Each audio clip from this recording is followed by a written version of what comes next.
একজন মহিলা ইহুদি নারী জানলার পাশ দিয়া দাঁড়ায় দাঁড়ায় শুনতেছে। রাহমাতুল লিল আলামিন বলেন, যাকাত দিলে নাকি সম্পদের মুহাফেজ আল্লাহ হয়। কেউ যদি যাকাত দেয় তাহলে তার সম্পদের মালিক আমার আল্লাহ হয়। রব নাকি নিজে ফেরেশতা দিয়া তার সম্পদের পাহারাদারির দায়িত্ব দেয়। ইহুদি নারী ভালো করে জানে মুহাম্মদ যেটা বলে সেটা সত্য বলে, মিথ্যা হতে পারে না। মুহাম্মদ তার জিন্দেগিতে কোনো মিথ্যার স্পট তার জীবনে লেগে নাই। ওয়ামা আরসালনাকা ইল্লা রাহমাতাল লিল আলামিন। जहाँ तक है रबूबियत खुदा का वहाँ तक है नबूवत मुस्तफा का। रबूबियत खुदा की है जहाँ तक नबूवत मुस्तफा की है वहाँ तक। আল্লাহর রাজত্ব যত বড়, নবীজির নবুয়তের পাওয়ারও তত বড়। আল্লাহু আকবার জোরে বলেন। মহিলা ঘরে গিয়া বলতে আছে, ও আমার ভাই। মহিলা কিন্তু শিল্পপতি ছিল ওই যুগের, মানে যুগের ভাষা ব্যবহার করতেছি, পয়সাওয়ালা সম্পদশালী নারী। ঘরে গিয়া বলতে আছে, ও সম্পদের ম্যানেজার, গোডাউনের ম্যানেজার, টাইম মতো যাকাত দাও। ভাইদেরকে ডেকে বলল, আমার সম্পদ থেকে আমি যাকাত দিতে চাই। ভাইরা বলল, তুমি কি মুসলমান হয়ে গেছো? কালেমা পড়েছো? বলে না, কালেমা যদিও পড়ি নাই, মুসলমান যদিও হই নাই, তবে মুহাম্মাদের কথার উপরে আমল করতে চাই। মুহাম্মদ বলেছে, কেউ যদি যাকাত দেয় তার সম্পদ নাকি আল্লাহ হিফাজত করে। তা আমি তো কোটি কোটি টাকার মালিক, আমার সম্পদ তো হিফাজতের দরকার আছে। কিছুদিন পরে ওই মহিলার 100 উট, বিশাল উটের বহর, উটের পিঠের উপরে সম্পদ, দামেস্কের থেকে মদিনায় আসতেছে। আর তখন পাহাড়ি অঞ্চলে ডাকাতি হইত। আমাদের দেশে মাঝে মাঝে গ্রাম অঞ্চলে গরু চুরি হয়, কি হয় না? তো ডাকাতি হয়। ওই মহিলার 100 উট একজন ম্যানেজার সাহেব তার দায়িত্ব দিয়ে সে ইয়ামেন থেকে, দামেস্কের থেকে মদিনায় নিয়ে যাচ্ছে। এটা মদিনায় এনে লাভবান হবে, ব্যবসার উদ্দেশ্যে তিনি মাল আনতেছে। মদিনায় খবর আসলো যে পথে ডাকাতি হয়েছে, ব্যবসায়ীদের চেহারা কালা হয়ে গেছে। অনেকেই খেজুর গাছের কিনারায় বসে বসে কান্দে, অনেকেই খেজুর গাছের গোড়া ধইরা চোখের পানি ছেড়ে বলে, আমার সম্পদ বুঝি ডাকাতি হয়ে গেছে। মহিলা বড় ভীত সন্ত্রস্ত অবস্থায় পড়ে আছে, চেহারা কালো হয়ে গেছে। কিছুক্ষণ পর মহিলা হাইসা দিয়া বলতে আছে, চেহারা কালা করতে চাই না, কারণ মুহাম্মাদের কথার উপরে আমি অটল আছি। সুবহানাল্লাহ, কয় কি? এখনো পর্যন্ত মহিলা জানে না তার সম্পদের কি অবস্থা। কিছুদিন পরে তাকায় দেখলো তার সম্পদের উটের বিশাল বড় পাল। এই উটের বহর আস্তে আস্তে করে মাল বোঝাই করে মদিনায় ঢুকতেছে। মহিলা ম্যানেজারকে ডেকে বলল, সব জায়গায় শুনতেছি মাল ডাকাতি হইছে, মদিনায় কোনো মাল নাই, অথচ আমার 100 উট বোঝাই করা মাল কেমনে মদিনায় আসলো? ডাকাইতি কি ধরে নাই? ম্যানেজার চিৎকার মেরে বলতে আছে, ম্যাডাম, ডাকাতি হইছে, এটাও সত্য। সামনে ডাকাতি হইতেছে, পিছনে ডাকাতি হইতেছে, আমি এটা বুঝতে পারতেছি। হঠাৎ তাকায় দেখলাম আমার সামনের উটটা মানে চাকা পালসার হয়ে গেছে। এ চাকা যদি পালসার হয়, গাড়ি কি রাস্তায় থাকে না সাইডে থাকে? সাইডে চলে যায়, বাকি মাল যাইতেছে। সামনের উট যেদিকে যায়, পিছনের উট ওই দিকে যায়। কথা কন না? এটা সিস্টেম। সামনের উট যদি বসে পড়ে, পিছনে হাজার হাজার উটগুলাও বসে পড়ে। তো সামনের উটের পায়ে ব্যথা পাইছে, ব্যথা পাওয়ার সাথে সাথে বসে পড়েছে। একটানা 7 ঘন্টা বসেছিল। এই 7 ঘন্টার ভিতরে সামনেও ডাকাতি হইছে, পিছনেও ডাকাতি হইছে। ও মালিক, আমার 100 উট আমি যখন নিয়ে অপেক্ষায় ছিলাম, উটের পায়ের ভিতরে পাতা চিবা চিবা লাগাইয়া ব্যথা দূর করছি। যখন বুঝতে পারলাম যে ডাকাতি শেষ হয়ে গেছে, আমি নিরাপদে আপনার 100 উট নিয়ে মদিনায় প্রবেশ করেছি। মহিলা বলতে আছে, এটা তোমার ক্রেডিট না, আমারও ক্রেডিট না, এটা মুহাম্মাদের সত্য কথার বহিঃপ্রকাশ। আদেরে কুদরতু দারি বরকামাল আনতা রব্বি আনতা হাসবি জুল জালাল। যেটা কেউ পারে না সেটা পারেন কে? রব্বুল আলামিন বলেন, মুমিনদের কর্মসূচি হলো তারা রাষ্ট্রীয়ভাবে যাকাত প্রদান করবে। যাকাত যদি সমাজে চলে, ঘুষ, কিস্তি, লোন, অবৈধ সম্পদ সব বন্ধ হয়ে যাবে। প্রিয় ভাইয়েরা আমার, মুমিনদের 3 নম্বরের কর্মসূচি, তারা যখন পার্লামেন্টে যাবে তারা তখন রাষ্ট্রীয়ভাবে সৎ কাজের আদেশ করবে, অসৎ কাজকে নিষেধ করবে। প্রিয় ভাইরা আমার, এজন্য আমি আমার তেলাওয়াতকৃত আয়াতের মধ্যে থাকতে চাই। রব বলেন মুমিনদের 5টা কর্মসূচি, 5টা গুণ থাকতে হবে। 1 নম্বরের গুণ ওয়াজিলাত কুলুবুহুম, আল্লাহর কথা শুনলে মুমিনদের অন্তরে ভয় চলে আসে, কম্পন শুরু হয়ে যায়। মুমিনরা কেমন হয়? আল্লাহর নবীর সাহাবী হযরত ওমর রাদিয়াল্লাহু তাআলা আনহু, তিনি একদিন হযরত খাব্বাব রাদিয়াল্লাহু তাআলা আনহুকে বলতে আছে, খাব্বাব তুমি তো দেখতে অনেক সুন্দর, সুঠাম দেহের অধিকারী, চেহারাও মাশাআল্লাহ সুন্দর, চমৎকার অবয়ব তোমার, রব্বুল আলামিন তোমারে অনেক সুন্দর করে বানাইছেন। উয়ুনুল হিকায়াতে আসছে, হযরত ওমর বলে, খাব্বাব ইসলামের জন্য, দ্বীনের জন্য, ঈমানের জন্য আল্লাহর জমিনে তুমি আল্লাহর জন্য কি পরিমাণ কষ্ট করেছো একটু বলো। জাহান্নাম থেকে বাঁচার জন্য, দ্বীনের জন্য তুমি কি কষ্ট করেছো একটু বলো। হযরত ওমর রাদিয়াল্লাহু তাআলা আনহুর কথা শুনে খাব্বাব বলতে আছে, ওমর আমি বলবো না নিজের দেহ থেকে দেখায়া দিব? কি কষ্ট করছি আমি কি বলবো না দেখায়া দিব? বলো, যদি দেখায়া দিতে পারো তাহলে আমার ভিতরে আরো ঈমানের হালত বেড়ে যাবে, দেখায়া দাও। খাব্বাব রাদিয়াল্লাহু তাআলা আনহু বলতে আছে, ওমর আমার জামাটা একটু উঠায়া পিছনের দিকে তাকায়া দেখেন আমার পিঠের অবস্থা কি। হযরত ওমর পিছনে তাকায়া দেখলো সুন্দর দেহটা কালো কালো দাগ পড়ে আছে। হযরত ওমর বলতে আছে, খাব্বাব তোমার পিঠের ভিতরে কি বসন্তের দাগ উঠছে? বলে, না না বসন্তের দাগ ওঠে নাই। আমি যখন মক্কার চত্বরে দাঁড়ায় বলছিলাম লা ইলাহা ইল্লাল্লাহ, এটা শোনার সাথে সাথে উবাই ইবনুল খালফ, এরপরে ওয়ালিদ ইবনে মুগীরা, আবু জেহেল, উতবা, শাইবা, মুগীরা, আবু সুফিয়ানরা আমারে একত্রিত হয়ে চাবুকের ছড়ি দিয়া পিঠে আঘাত করেছিল। একটার দুইটা না, শত শত আঘাত করেছে। আর বলেছে, খাব্বাব আমাদের দেবদেবীর সামনে মাথা নত করো। কিন্তু আমি বলেছি লা মা'বুদা ইল্লাল্লাহ, ইবাদত পাওয়ার যোগ্যতা একজনের আছে, তিনি হলেন কে? আল্লাহ। হযরত ওমর রাদিয়াল্লাহু তাআলা আনহু দৃশ্য দেখার পরে চেহারা অন্ধকার হয়ে গেছে। খাব্বাব বলতে আছে, ওমর শুধু এতটুকুন দেখলে হবে না, আমার সতর দেখাইতে আপনারে পারি না, এটা দেখানো হারাম, দেখাইতাম আমার নিচে কত আঘাত পড়ে আছে। অতএব আপনি একটু সামনে এসে আমার জিহ্বার দিকে তাকায়া দেখেন। ওমর, হযরত ওমর রাদিয়াল্লাহু তাআলা আনহু খাব্বাবের জিহ্বার দিকে যখন তাকাইছে, তাকায়া দেখতে আছে গর্ত হয়ে গেছে, ছিদ্র হয়ে গেছে, পানি পান করতে গেলে জিহ্বার মাঝখান থেকে পড়ে যায়। হযরত ওমর বলতে আছে, খাব্বাব জিহ্বার ভিতরে ছিদ্রগুলা কেমনে হইল? খাব্বাব রাদিয়াল্লাহু তাআলা আনহু বলতে আছে, ওমর যখন আমি রাত্রিবেলা যায় নামাজে দাঁড়াইয়া পড়েছিলাম আল কারিআতু মাল কারিআ ওয়া মা আদরাকা মাল কারিআ ইয়াউমা ইয়াকুনুন নাসু কাল ফারাশিল মাবসুস।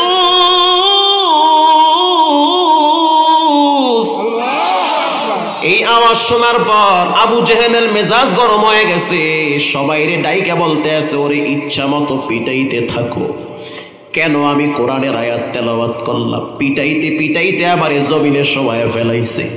আমি অজ্ঞান হয়ে গেছি, আমার হাত দড়ি দিয়া বাঁধছে, বাম হাতটাও বাইদা দুইটা খেজুর গাছের সাথে লটকাইছে। এরপরে আমি জিহ্বা লড়াইয়া পড়ছি, আল্লাহু হাজিরিন আল্লাহু নাজিরিন। এক সেকেন্ডের জন্য আমার মাওলার জিকির আমার জিহ্বার থেকে নামাইতে পারে নাই। আবু জেহেল বলতে আছে, জিহ্বার ভিতরে কাঁটা ঢুকায়া দাও। ওরে ওমর, আমার জিহ্বার ভিতরে বড় বড় বিষাক্ত পাহাড়ি কাঁটা ঢুকায়া দিয়েছে। এরপরও আমি বলেছি, লা রাজ্জাকা ইল্লাল্লাহ, রিজিক দেওয়ার মালিক কে? একটা ছেলের জন্য একটা মেয়ে যদি জীবন দিতে পারে, একটা মেয়ের জন্য একটা ছেলে যদি গলায় দড়ি দিতে পারে, রাত জেগে জেগে ঘন্টার পর ঘন্টা মোবাইলে যদি কথা বলার মতো মানসিকতা থাকে, যেই লোকটা তার রবকে ভালোবাসে, তার নবীকে ভালোবাসে, 100 বার জমিনে তাজা রক্ত ঢালতে পারে কোরআনের রাজ কায়েম করার জন্য। হাসতে বলবেন না, জোরে বলেন ঠিক না ব্যাঠি? এজন্য ঈমানকে মজবুত বানান। মুমিনদের প্রথম গুণ হলো ওয়াজিলাত কুলুবুহুম, আল্লাহর কথা শুনলে মুমিনদের অন্তরে কম্পন শুরু হয়ে যায়। ওয়া ইযা তুলিয়াত আলাইহিম আয়াতুহু যাদাতুহুম ঈমানা, মুমিনদের 2 নম্বরের গুণ, মুমিনদের সামনে কোরআন তেলাওয়াত করা হইলে তখন তাদের ঈমানটা দিন দিন বাড়তে থাকে। কেমন বাড়তে থাকে? ওয়া আলা রাব্বিহিম ইয়াতাওয়াক্কালুন, তখন তারা বলে, আমেরিকা আমাদেরকে খাওয়ায় না, ভারত আমাদেরকে চালায় না, রাশিয়া আমাদেরকে চালায় না, আমাদেরকে খাওয়ায় এবং চালায় একজন স্রষ্টা, তিনি হলেন কে? আল্লাহ বলেন, তারা যখন কোরআন পড়ে তখন তাদের ভিতরে ঈমান বাড়তে থাকে, তাওয়াক্কুল ভরসা রবের উপরে করে। মুমিনদের 4 নম্বরের গুণ, 3 নম্বরের গুণ, আল্লাযীনা ইউকিমুনাস সালাতা ওয়া মিম্মা রাযাকনাহুম ইউনফিকুন। মুমিনদের গুণ হলো মুমিনরা সালাত কায়েম করে। মুমিনদের গুণ হলো মুমিনরা আল্লাহর রাস্তায় সম্পদ ব্যয় করে। কেউ যদি চায় তাকে না বলে না। আমরা ইসলাম চাই কি চাই না? জীবনে একবার হলেও মক্কা মদিনায় যেতে চাই কি চাই না? আল্লাহ কবুল করুক, জোরে বলেন আমিন। আপনাদের কাছে একটা ছোট্ট আবদার রাখবো, কষ্ট হবে? আবদার হলো, ওই যে দেখেন না সেনাবাহিনী দাঁড়ায় রয়েছে, বুঝতেছেন তো কেন দাঁড়ায় রয়েছে? মুক্ত হস্তে কিছু দান করবেন, 100 টাকা হলেও দিবেন, না বলবেন না, ইনশাল্লাহ বলেন ইনশাল্লাহ। মালের সাদাকা করেন, সাদাকার একটু আমল করেন। এই যুবক ভাইরা, আপনারা মাঝখানে নেমে যান আর আপনারা বিসমিল্লাহ বলে কিছু দান করেন, দেন ইনশাল্লাহ। এই যুবক ভাইরা, প্যান্টের পকেটে হাত দেন। কেউ সামনে দিয়ে গেলে না বলতে হয় না, কিছু দিতে হয়। একবার দিছে, আরো একবার দেন না ভাই, রব আপনাকে আরেক জায়গা থেকে দিয়ে দিবে। দানের ক্ষেত্রে না বলবেন না। কেউ যদি হাত পাতে মাথায় ঝাঁকি দিয়েন না, ধমকও দিয়েন না। হতে পারে 20 বছর পর আপনার ছেলে তার বাড়িতে গিয়ে হাত পাততে, কথা কর না কা। 4 নম্বরের গুণ হলো মুমিনরা সালাত কায়েম করে। 5 নম্বরের গুণ, মুমিনরা আল্লাহর জন্য সম্পদ ব্যয় করে। 1 নম্বরের গুণ, মুমিনরা রবের কথা শুনলে ভয় পায়। আজান হওয়ার পর কেন আপনি চুপচাপ দাঁড়িয়ে আছেন, লড়েন না কামনে? কোনো শীত গরম নাই, আজান হয়ে গেছে, তারপরও আপনার ভিতরে পরিবর্তন নাই। কেন নাই? আপনার ভিতরে কি রবের ভয় নাই? রব আপনাকে মসজিদে ডাকতেছে, তারপরও আপনি তেরামি কইরা মোবাইল টিপতেছেন। মনে রাখবেন, এই হাতের শক্তিও একদিন থাকবে না। সেটা কালও হতে পারে, পরশু হতে পারে, 3 দিন পরও হতে পারে। চাটমোহরে একবার বয়ানে গেছিলাম। চাটমোহর কোন দিকে? এই দিকে। অষ্টমণিতে গত বছর আইছে, এই বছরও ডেট চাইছে, দেই নাই, সুযোগ হয় নাই। ভাঙ্গুরা আসবো ইনশাল্লাহ জানুয়ারিতে 2 বার। তা আসি মাঝে মাঝেই ফাঁকে ফোঁকে এদিকে সেদিকে। চাটমোহরে বয়ানে ঢুকতেছি, বড়ই গ্রাম দিয়ে একটা রাস্তা আসছে, বড়াই গ্রাম। আসরের নামাজ পড়লাম রাস্তার পাশে এক মসজিদে। তো উজু খানার ওয়ালের সাথে লেখা দেখলাম, হে যুবক, যদিও তুমি মসজিদে আসবা না, কিন্তু মসজিদের পালকি টাইম মতো তোমার বাড়িতে চলে যাবে। আই হাই, কয় কি? যদিও মসজিদে আসবা না, কিন্তু টাইম মতো পালকিটা তোমার বাড়িতে ঠিকই চলে যাবে। লম্বা টাইম মেসওয়াক করলাম, মেসওয়াক করা ভালো, মেসওয়াক করা সুন্নত। আর সিওয়াক সব নবীরা মেসওয়াক করেছে। মেসওয়াক করলে হার্ট ভালো থাকে, মেসওয়াক করলে কণ্ঠ সুন্দর থাকে, মেসওয়াক যারা করে মৃত্যুর সময় তাদের কালেমাটা মনে থাকে। তাহলে বুঝেন মেসওয়াকের পাওয়ার কি। কোটি টাকার চেয়েও বড় সম্পদের নাম হলো মেসওয়াক। লম্বা টাইম বসে বসে মেসওয়াক করতেছিলাম। মসজিদের সভাপতি সাহেব, তিনিও দিনদার মানুষ, রিটায়ার্ড পারসন, তিনিও উজু করার জন্য আসলো উজুখানায়। তো উজু শেষ হইল, দুইজনে গল্প করতেছিলাম। হুজুর আপনারা তো চিনা চিনা লাগে। সে আমারে আমার বয়ান বাইর করে দেখাইতেছে, এদিকে আপনার ওয়াজ। আচ্ছা গেল। এই যে ওয়ালের সাথে লেখা দিছেন, যদিও মসজিদে আসবা না কিন্তু মসজিদের পালকি বাড়িতে যাবে, এটা কেন লেখছেন? দীর্ঘ নিঃশ্বাস ছেড়ে বলতে আছে, হুজুর এর পিছনে একটা কারণ আছে। কারণটা হলো এই মসজিদের আন্ডারে প্রায় কয়েকশো বাড়ি আছে। বাড়ি আছে না? প্রত্যেকটা ঘরে ঘরে উপযুক্ত পুরুষ, বালেক পুরুষ যাদের উপরে নামাজ ফরজ, তারা আছে না নাই? কিন্তু আসে না। ফজরের টাইমে মাত্র ৩-৪ জন নামাজ পড়ি, জোহরের টাইমে মাত্র ৫-৭ জন পড়ি, অথচ প্রত্যেক ঘরে ঘরে পুরুষ মানুষ ঘুমাইতেছে। এই পুরুষগুলা ফজরের টাইমে কাজের জন্য বের হয় কিন্তু মসজিদে আসে না। ফজরের টাইমে চায়ের দোকানদার চুলা জ্বালাইয়া চা গরম করে কিন্তু মাগার মসজিদে যায় না। হে রিকশাওয়ালা, অটোওয়ালা, শুনে নাও, কোন শয়তানে তোমারে পাইছে? তুমি কেন ফজরের টাইমে পেট্রোল দাও অথচ তুমি মসজিদে যাও না? কোন শয়তান তোমার ঘাড়ের উপরে বসে তোমারে পরিপূর্ণ দখল করে দিয়েছে? তুমি ফজরের টাইমে কৃষি কাজ করার জন্য খেতে যাও অথচ পাশে মসজিদ, উকি মাইরাও কেন দেখো না? অথচ রব তোমারে বলে হাইয়া আলাস সালাহ, কল্যাণের দিকে আসো, হাইয়া আলাল ফালা, আসতে থাকো, সফলতার দিকে আসো, অকল্যাণ থেকে ফিরে আসো। তো বুঝো না, নামাজ ছাড়া কোনোদিন এই সম্পদ আর এই রিক্সা অটো চালানোর ভিতরে কোনো সফলতার বরকত থাকতে পারে না। আল্লাহরে ফাঁকি দিয়া যেই সম্পদ কামাইবা, মনে রাখবা মরার পরে দেখবা ছেলে মেয়ে দোয়া তো করবেই না, বরং সম্পদ নিয়ে মারামারি কারাকারি করবে। এজন্য ভাইয়েরা আমার, সভাপতি সাহেব বলতে আছে, হুজুর এই মহল্লার থেকে কিছু যুবকরা কক্সবাজারে গিয়েছিল ভ্রমণ করার জন্য। তো কক্সবাজার যাওয়ার সময় তারা গাড়ির ভিতরে ডেক সেট লাগাইয়া গানের ভলিউম বাড়াইয়া দিছে। দেয় কি দেয় না? বিনোদন, আনন্দ করতেছে। আমি মহল্লার মুরব্বী মানুষ, মসজিদের সভাপতি, যারা কক্সবাজার যাইতেছে তারা কিন্তু আমার ভাতিজা, ভাগিনা, আমার সন্তানের মতো। কেউ 9-এ পড়ে, কেউ এসএসসি দিয়েছে, কেউ এইচএসসি দিয়েছে, কেউ 10-এ পড়ে, কেউ 7-এ পড়ে। আমি ওদেরকে বললাম, ও বাবারা, সফর অবস্থায় বেশি আনন্দ কইরো না, রব কিন্তু হঠাৎ চেহারা কালা বানায়া দিতে পারে। ওদেরকে আমি বললাম, গাড়ি থামায়া থামায়া মসজিদ দেইখা দেইখা নামাজ পড়বা, কারণ হাদিসে আসছে যারা নামাজ পড়ে তাদের হিফাজতের জিম্মাদার কে হয়?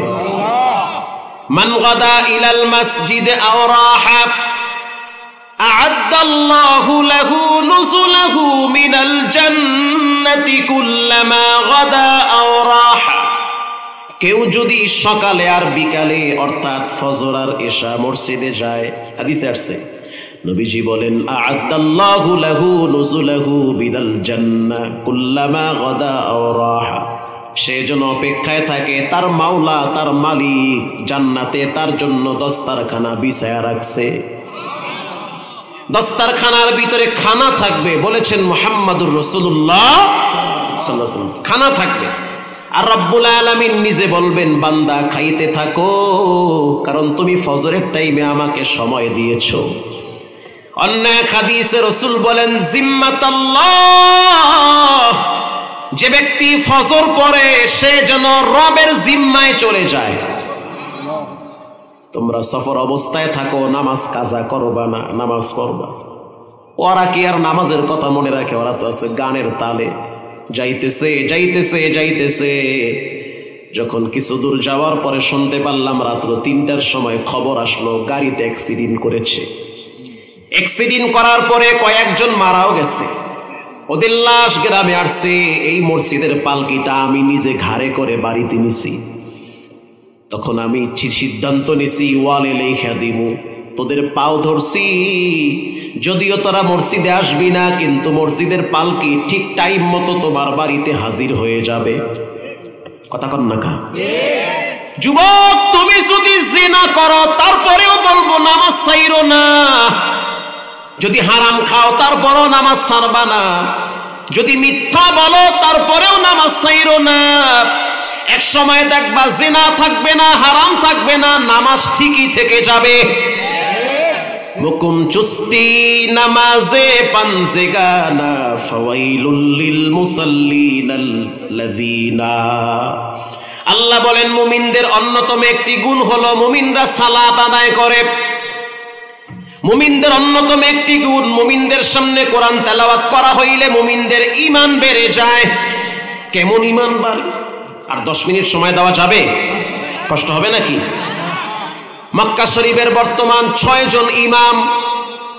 একজনের নাম হলো শায়েখ আব্দুর রহমান আস-সুদাইস, আর একজনের নাম হলো বান্দের বালালা, আর একজনের নাম হলো আব্দুল্লাহ বিন জুহাইন, আর একজনের নাম হলো ইয়াসিদ দোসারি। ইয়াসিদ দোসারির কণ্ঠ যেমন সুন্দর, চেহারাও তেমন সুন্দর। ইয়াসিদ দোসারির পিছনে যারা সালাত আদায় করেছে তারা বুঝে কোরআনের কি পরিমাণ মজার আকর্ষণ। আমি তো রমজান মাসে প্রায় মক্কা মদিনায় থাকি, দেখছি ইয়াসিদ দোসারি যখন মদিনার হেরেমের ভিতরে হাঁটে, বাইতুল্লাহর ইমাম, তার মানে বর্তমান পৃথিবীতে সবচেয়ে সম্মানিত ব্যক্তি তারা। কথা কন না কা? যখন তারা রাস্তা দিয়ে হাঁটে, দোসারিকে দেখলাম যখন সে হাঁটে, তার হাঁটার পরে বাচ্চারা তার পায়ের ধুলা নিজের শরীরে লাগায়। আমি এক আরবিকে প্রশ্ন করলাম কেন লাগাও? সে জবাব দিল তার ভাষায়, ভাই আমি ধুলা লাগাই না, বরং কোরআনের ধুলা বুকে লাগাই। ইয়াসিদ দোসারি যখন চমৎকার কণ্ঠে তেলাওয়াত করে তখন মনে হয় সবেমাত্র কোরআন নাজিল হয়। রমজান মাস, তিনি নিজে বলেছেন তার বক্তব্য আমার কাছে এখনো জমা আছে। আরবের পত্রিকায় গুলায় তার বক্তব্য ছাপানো হয়েছে। ইয়াসিদ দোসারি চোখের পানি ছেড়ে বলেন, আমার এক অভিজ্ঞতার কথা আমি বলি, কোরআনের আকর্ষণে মানুষের দিল ভেঙ্গে কান্না আসে। কোরআন এমন একটা পড়া, পৃথিবীর যত আওয়াজ আছে প্রত্যেকটা আওয়াজ এক সময় নষ্ট হয়ে যায়। আজকের হুঙ্কার কালকে দেখি বিলের মতো ঠান্ডা হয়ে যায়, সব ঠান্ডা হয়ে যায়। আজকে দেখি পার্লামেন্টে গান গায়, কালকে দেখি পুলিশ বাটাম ফাটা দেয়। এত পাম্পট্টি মারার পরেও তো টিকতে পারলো না, নিজের হাতের রান্নাও খাইতে পারে না। বলেন যেটা কেউ পারে না সেটা একজন পারেন, তিনি হলেন কে? কিন্তু জন্মের পরে কোরআনের আওয়াজ এতবার শুনি, এতবার পড়ি, কসম খোদার একটা বারের জন্য এটার মজা স্বাদ নষ্ট হয় না, ভালোই লাগে। আপনি গুলশানে নামাজ পড়বেন, তারাবি মনে হইতে আছে আপনি জান্নাতে আছেন। আজাদ মসজিদে তারাবি পড়েন। আপনি ধানমন্ডি তাকওয়াতে যান, মনে হইতে আছে আপনি প্রথম আসমানে ঘুরতে আছেন। হ্যাঁ, লিখে নেন আপনি। এক এক মসজিদে তেলাওয়াত শুনলে মনে হইতে আছে আমি জান্নাতের ভিতরে আরাম ফরমাইতেছি। এই পরিমাণ মানসিক আর শারীরিক তৃপ্তি পাওয়া যায় একমাত্র কোরআন দ্বারা। এটা সম্ভব, কোরআন ছাড়া চাপাবাজিতে সম্ভব না। ইয়াসিদ দোসারি বলেন, রমজান মাস, এক এক জুমায় এক এক ইমাম জুমার সালাত আদায় করে, জুমার খুতবা দেয়। তো রমজানের শেষ জুমায় আমার খুতবার পালা আসছে। ইউটিউবে সার্চ দিয়া দেখবেন কাবার ইমাম ইয়াসিদ দোসারি। লাইট অফ করে দিবেন, জানলা বন্ধ করে দিবেন, কোনো সাউন্ড নাই, চুপচাপ মোবাইলটা অন করে শুনতে থাকবেন তেলাওয়াত, অথবা হেডফোন কানে লাগায়া ফুল ভলিউম বাড়ায়া দিয়ে শুনতে থাকেন। কসম খোদার 10 মিনিট শোনার পরে মনে হবে এর চেয়ে সুন্দর তেলাওয়াত পৃথিবীতে আর কিছুই হতে পারে না। দিল জুড়িয়ে যাবে, এক বিশাল প্রশান্তি পাবেন। কিসের দুনিয়ায় অশান্তি? সব অশান্তিকে দূরে ঠেলে দিয়ে কোরআনের তেলাওয়াতেই মানুষের দিলে প্রশান্তি আসে, এটা রব বলেছেন। রমজান মাসের শেষ জুমায় আমি খুতবা দেওয়ার জন্য দাঁড়াইলাম। আরবের জমিন প্রচন্ড রোদের তাপ, রোদের তাপের কারণে মুসল্লিদের কষ্ট হয়, এজন্য ইমামরা ছোট ছোট সূরা দিয়া জুমা শেষ করে। ইয়াসির দোসারি বলেন প্রচন্ড রোদের চাপ, তীব্রতা এত বেশি যে মানুষ ঘামায়া যায়। সৌদি গভর্নমেন্ট বারবার তিনি এসির ঠান্ডা বাতাস প্যান্ডেলের ভিতরে মানে হেরেমের ভিতরে মারতেছে, তারপরও মানুষের শরীর ঘামিয়ে যায়, প্রচন্ড রোদের তাপ। ইয়াসির দোসারি বলেন ওই দিন জুমার মুসল্লি ছিল প্রায় 55 লক্ষ। 55 লক্ষ মুসল্লি জুমার সালাত আদায় করেছে কাবার হেরেমে। তিনি খুতবা দেওয়ার জন্য দাঁড়ায় গেলেন। আল্লাহুম্মা লাকাল হামদু কুল্লুহ ওয়া লাকাশ শুকরু কুল্লুহ, লাকাল হামদু বিল ঈমান ওয়া লাকাশ শুকরু বিল কুরআন। আল্লাহ তোমার দরবারে শুকরিয়া, তুমি আমাকে ঈমানের নিয়ামত দান করেছো। কোটি কোটি শুকরিয়া, অফুরন্ত এক নিয়ামত তাজা কোরআন আমার সিনায় তুমি ঢুকিয়ে দিয়েছো। গোটা পৃথিবী আমার পিছনে ঘুরে কোরআনের বরকতে। খুতবা সংক্ষিপ্ত করলাম কারণ খুতবা লম্বাও করা যায়, সংক্ষেপও করা যায়। খুতবা মানে বয়ান, খুতবা মানে নসিহত। আমি খুতবা শেষ করে চতুর্দিকে পুলিশ সেনাবাহিনী তারা আমাকে সেফটি দিচ্ছে, কাবার ইমাম। আমি তেলাওয়াত শেষ করে খুতবা শেষ করে নামাজের জন্য দাঁড়ায় গেলাম। আমি প্রথম রাকাতে তেলাওয়াত করলাম সূরা হাশরের শেষ কয়েকটা আয়াত। হুয়াল্লাহুল্লাযী লা ইলাহা ইল্লা হু আলিমুল গায়বি ওয়াশ শাহাদাতি হুয়ার রাহমানুর রাহিম।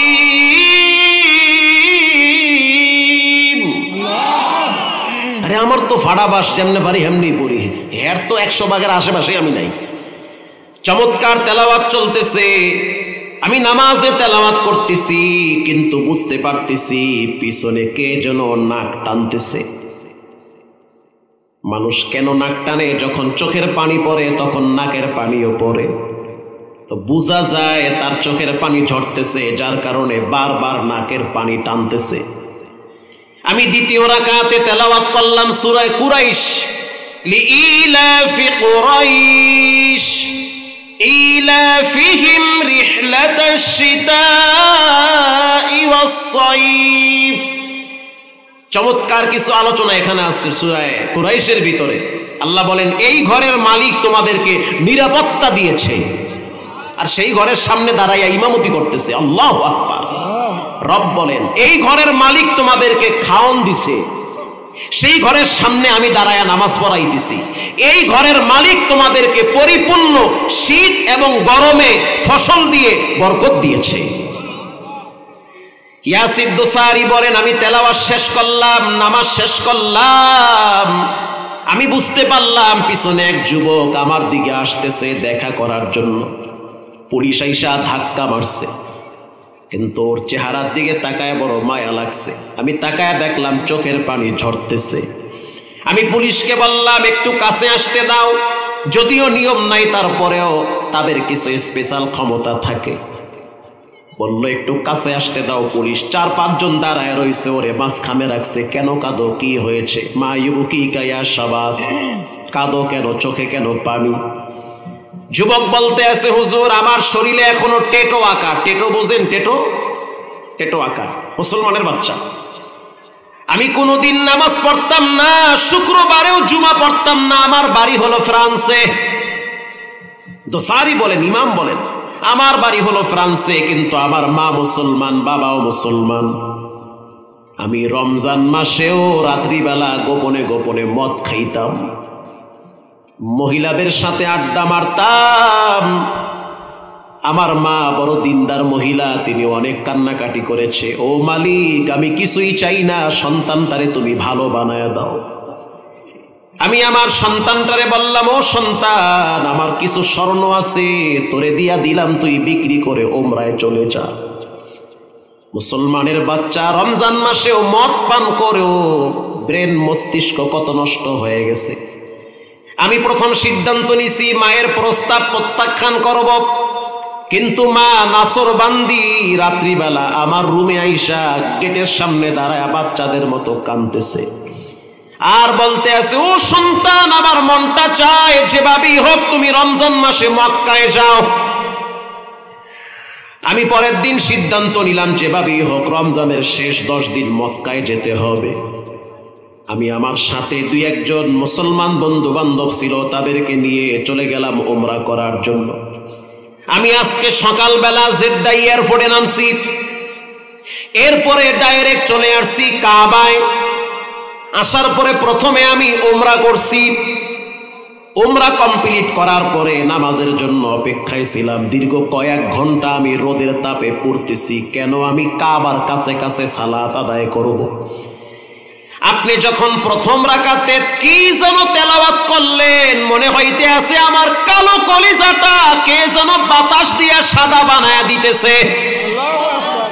হুয়াল্লাহুল্লাযী লা ইলাহা ইল্লা হু আল মালিকুল কুদ্দুসুস সালামুল মুমিনুল মুহাইমিনুল আজিজুল জব্বারুল মুতাকাব্বির সুবহানাল্লাহি আম্মা ইউশরিকুন।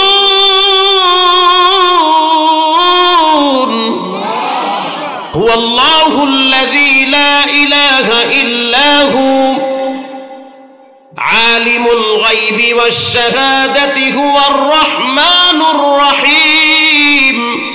প্রথম আয়াত, দ্বিতীয় আয়াত, তৃতীয় আয়াত যখন আপনি তেলাওয়াত করলেন তখন আমার মনে হচ্ছে আমি স্বাভাবিকভাবে নাই, কারণ রাসূল বলেছেন একটা গুনাহ করলে একটা দাগ পড়ে, যখন বান্দা তওবা করে দাগটা মুছে যায়। যখন আমি তওবা করছি, আমি যখন উমরা করছি, মনে হচ্ছে আমার গুনাহগুলো আল্লাহ মাফ করে দিয়েছে। আমি জীবনে কান্দি নাই, কিন্তু আপনার তেলাওয়াত শুনে আজকে আমি চোখের পানি রাখতে পারি নাই।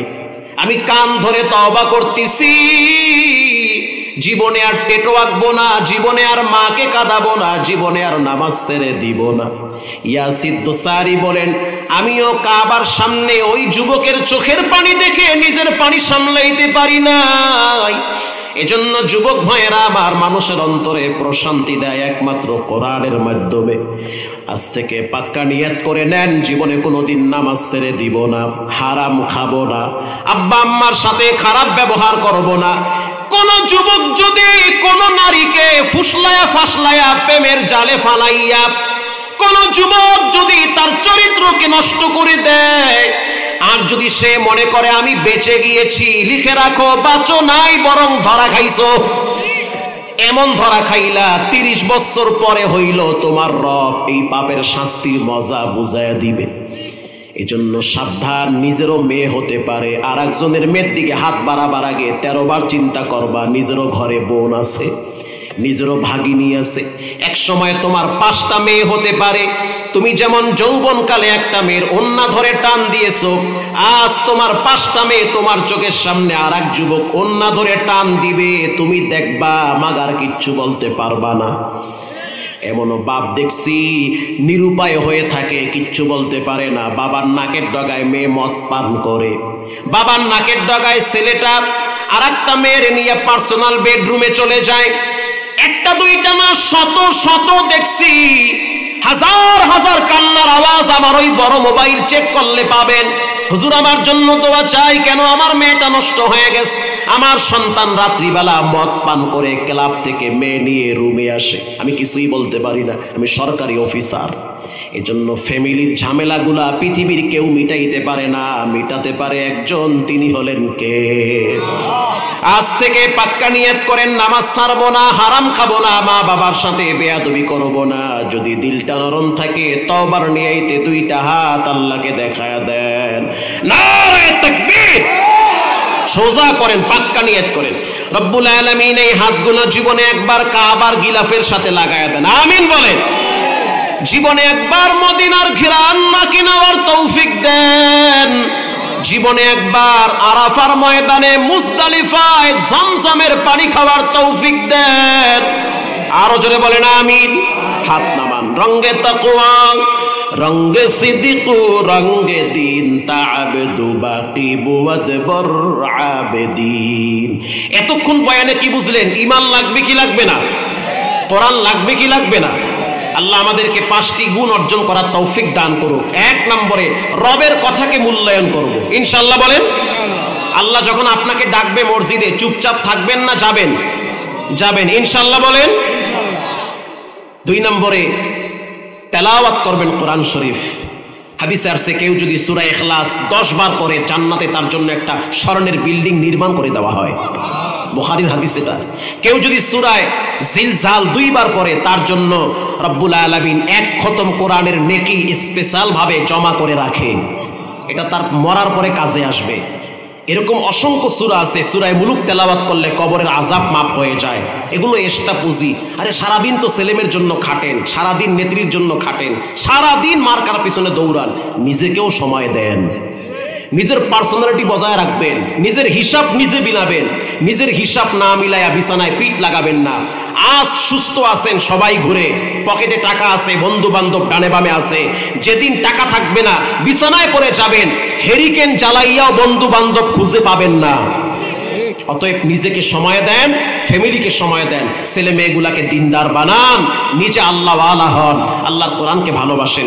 আল্লাহ তাআলা আজকের আমাদের এই মাহফিলটাকে কবুল করুক। জোরে বলেন আমিন। মাহফিলটা হওয়াতে আপনারা খুশি না বেজার? 45তম মাহফিল, আমগো জন্মের আগে, অনেক আগে। সুবহানাল্লাহ।